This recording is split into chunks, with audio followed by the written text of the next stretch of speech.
Hello guys, আসসালামু আলাইকুম। কেমন আছেন সবাই? আশা করি সকলে অনেক ভালো আছেন। আলহামদুলিল্লাহ, আল্লাহর রহমতে আমিও অনেক ভালো আছি। শীত মানেই সবজির ঢল নেমে যায়। তো শীত আসছে, তো আমিও শীতের সবজি রান্না শুরু করে দিয়েছি। আজকে আমি রান্না করব ফুলকপি। তো ফুলকপি রান্না করার জন্য আমি এখানে পেঁয়াজ দিয়ে দিয়েছি, লবণ, হলুদ, যেগুলো লাগে আর কি রান্না করতে। সবাই রান্না করতে পারে কম বেশি।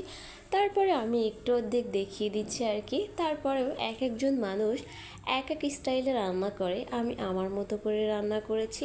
এক এক এলাকার মানুষ এক এক রকম রান্না করে। তো আমি সবগুলোকে এখানে সুন্দরভাবে কষিয়ে নিচ্ছি। এখানে আদা, রসুন, জিরা বাটা এগুলা দিয়ে নিলাম। সবগুলোকে সুন্দরভাবে একটু কষিয়ে নিব। সব মশলাগুলোকে ভালোভাবে কষিয়ে এখানে অল্প একটু পানি দিয়ে দিব মশলাটাকে ভালোভাবে কষানোর জন্য। কেবল হালকা হালকা শীত পড়েছে, এখন কিন্তু এই কফি রান্না খেতে কিন্তু অসাধারণ লাগবে, খুবই মজা। কিছুদিন পরে যখন অনেক বেশি উঠে যাবে তখন কিন্তু আর ভালো লাগবে না। তো আমি কফিগুলো সুন্দরভাবে এখানে দিয়ে দিলাম। সবগুলো কফি মশলার সঙ্গে সুন্দরভাবে নেড়ে নেব। কষানো যতটা সুন্দর হয় রান্নাটা কিন্তু খেতে অনেক বেশি ভালো লাগে। আপনারা কেমন রান্না করেন হয়তো জানি না, আমি এভাবেই রান্না করি, তাই এভাবেই দেখাচ্ছি। এই রান্নাটা খেতে কিন্তু আমার কাছে ভীষণ ভালো লাগে। দেখুন, সবজিটা কিন্তু একেবারে ফ্রেশ ছিল, খুবই একেবারে টাটকা ছিল সবজিটা। তো আমার এখানে কষানো শেষ হয়েছে, এখন আমি পর্যাপ্ত পরিমাণ পানি দিয়ে দিব।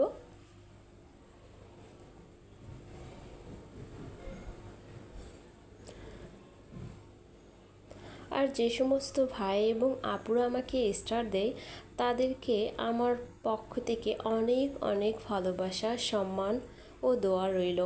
তো আমি এখানে একটা ঢাকনা দিয়ে ঢেকে দেব। এখন দেখুন বলক চলে আসছে।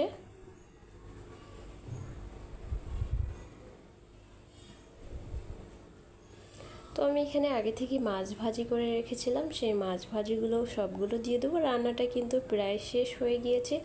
তো রান্নাটা কেমন হয়েছে আপনারা কিন্তু অবশ্যই জানাবেন, আর এইভাবে রান্না ট্রাই করে দেখবেন, খুবই মজা লাগে, খুবই মজা লাগে।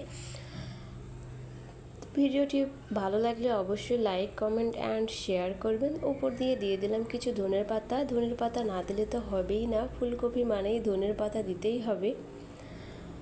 তো আজকের ভিডিওটি এই পর্যন্ত। সকলেই ভালো থাকবেন, আমার জন্য দোয়া করবেন। সকলেই ভালো